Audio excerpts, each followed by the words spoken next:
basically, yeah, and that leads to the colonization of space. And then this actually reminds me of what I was thinking the other day in terms of when we encounter an extraterrestrial species, it'll be our robots encountering their robots, most likely.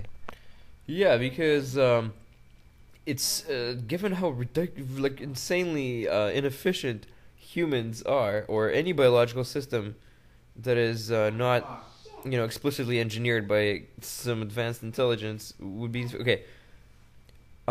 Your life, every single cell in your body can reproduce, which is absurd. How complex it is to build something, every part of which makes more parts of it. More, you know what I mean? It's like if you take away that criteria, you can engineer it to be thousands of times better. So you could potentially make robots that are, orders of magnitude superior to you in every possible way. Definitely. So it would be, from all the ways of being, it would be absurd if a biological form that we're familiar with would arrive here, because they're so stupendously inferior to all these other forms. Yeah, exactly. No, for sure. I can't even imagine. It could be something I'm not even thinking of. It could be a bunch of tiny old molecule-sized even. Or they could be traveling through other dimensions if string theory is correct. We wouldn't even know they're here. That's totally true. We can't even properly detect other than gravitationally dark matter yet. What if they're made of dark matter and they're standing right here and watching us right now? I was just thinking that too about the dark matter, and that's entirely true. What if that's the way to go? In fact, what if dark matter is just a whole bunch of cloaked species? Oh my god, that would be so extreme. It's like there's a whole universe out there that sort of knows, or they're watching us and they figure that we kind of know, or maybe we have an idea, and because now we're finding dark matter, and they are just a cloaked universe, and they're like, ah, shit. If you I don't. Do you want to keep going? I don't mind if we keep going. We can always chop it up, right? Of course. So let's go, man. Another thing I was thinking about is the ultimate future of the human race. There's a few possibilities. Possibility number one is 200 billion years from now plus, we'll be torn apart at the submolecular level, subatomic level. Is this the heat death of the universe? This is the big rip. Oh. And the other one is the big freeze, which is the heat death of the universe.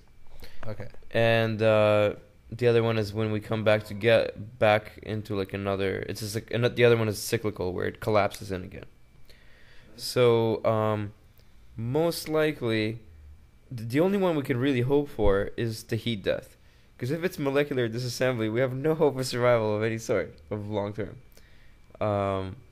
If it collapses back into itself, we're completely fucked. Right. However, if it's a heat death, then if we can figure out some way to not use any energy, then we can continue living. The only way you can do that, you can actually do that. You can actually have intelligence with zero energy use, as absurd as it sounds. With quantum computing, you have this thing called reversible computations, where if you have this kind of calculation, it doesn't use actually any energy. It's fascinating. So we could actually have infinite intelligence indefinitely without any energy. As crazy as it may sound, the laws of physics do allow for it. It's funny, that reminds me of another lecture about the origin of the universe, where explaining how something can come from nothing because it had to have. But there was this one quote where what's his name? Lawrence something? Something, yeah. Shoot, we're gonna have to look that up. But he said the universe is very big and very old, and weird stuff happens all the time. And you have to think of, when it says very big, these are trillions upon trillions upon trillions of kilometers. Yeah. To say the least. Yeah. And well, talking light years too, as well as how old. How old? I think it's 13.7 billion years. If you measure it across, the thing is, the visible universe is about something like 40. I forget. 40 billion light years is the radius or the diameter. In any case, it's stupendously huge. 30, yeah, like more than 40 billion light years across, because it's expanding too all the time.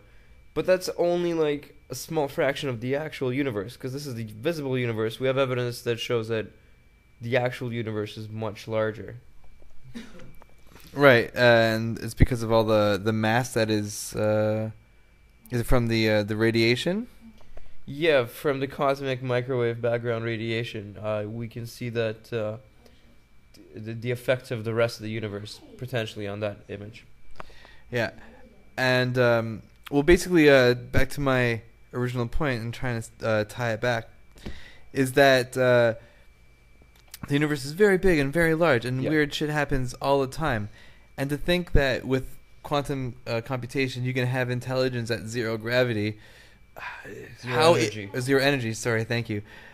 How improbable is it that this is already going on? I mean, you can't really say that it's improbable, can you? Well, the word probability obviously has no possible use in the sentence. I mean, you can't realistically calculate this. What are you going to do? Like, number of one number I just invented divided by another equals this. You know what I mean? It's, I don't know how probable it is. Mm-hmm. The only way to know is really to run simulations of the universe and see how they average out. Mm-hmm. And that is actually a nice little segue into what we're going to talk about next. We're going to take a little break, but just because it's probable doesn't mean it's there. And really? More on that.